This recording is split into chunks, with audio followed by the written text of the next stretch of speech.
Bismillahirrahmanirrahim. Assalamualaikum warahmatullahi wabarakatuh. Di sini saya Rosiani Tias ingin mempresentasikan tentang perencanaan pembangunan. Di sini saya mengambil perencanaan pembangunan di bidang pertanian.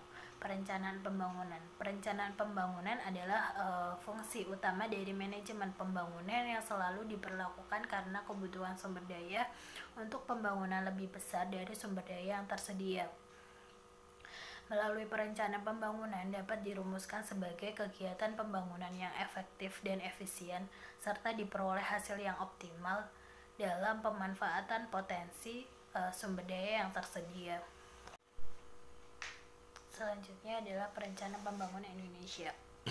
Di Indonesia, pertanian dibedakan menjadi dua, yaitu pertanian dalam arti luas dan pertanian dalam arti sempit.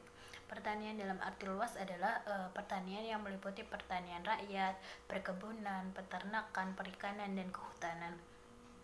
Sedangkan dalam arti sempit, pertanian ditujukan khusus terdapat pada pertanian rakyat, yaitu usaha pertanian keluarga di mana yang diproduksi yaitu bahan pangan utama seperti beras, palawija, dan tanaman hortikultura lainnya. Perencanaan pembangunan pertanian dapat diartikan sebagai perencanaan pembangunan yang ditujukan untuk meningkatkan produksi pertanian termasuk tanaman pangan, sekaligus meningkatkan pendapatan dan kesejahteraan para petani dengan cara melakukan penambahan modal dan pemberian keterampilan.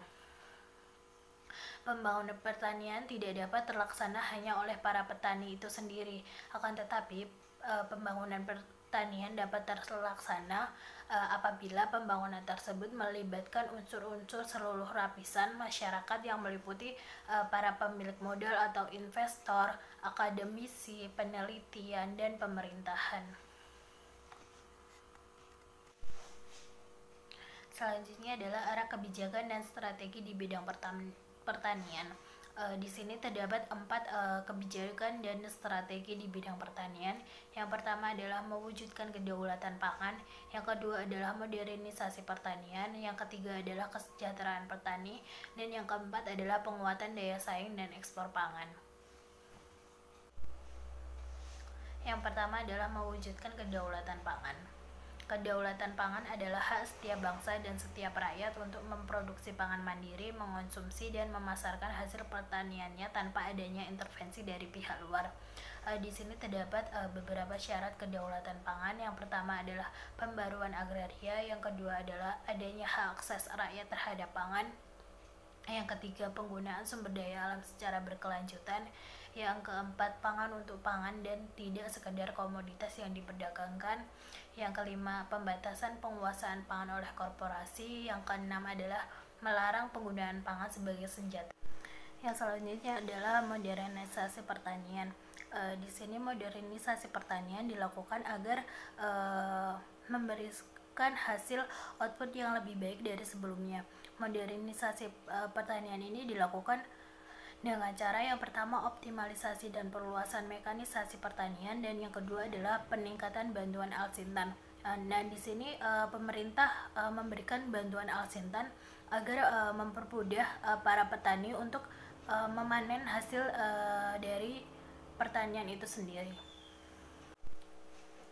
Selanjutnya yang ketiga adalah kesejahteraan petani. Di sini terdapat dua cara pemerintah dalam meningkatkan kesejahteraan petani. Yang pertama adalah memperbaiki tanah dengan cara memuliakan tanah yang akan digunakan untuk pertanian. Di sini pemerintah akan memberikan atau mensosialisasikan bagaimana membuat tanah itu menjadi lebih subur, sehingga petani akan menghasilkan panen yang lebih baik dan mendapatkan output yang lebih baik. Yang kedua adalah meningkatkan produktivitas pertanian nasional, yakni dengan memanfaatkan teknologi. Seharusnya para petani harus mengurangi cara tradisional yang kurang efektif, karena dengan cara tradisional ini para petani akan kehilangan hasil panen sekitar 10% per hektarnya.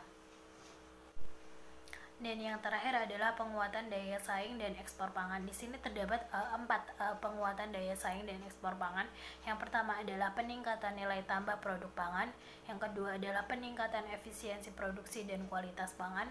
Yang ketiga adalah pengembangan kawasan berbasis korporasi petani. Dan yang keempat adalah pengembangan lumbung pangan berorientasi ekspor. Itulah presentasi dari saya. Mohon maaf apabila ada salah kata. Wassalamualaikum warahmatullahi wabarakatuh.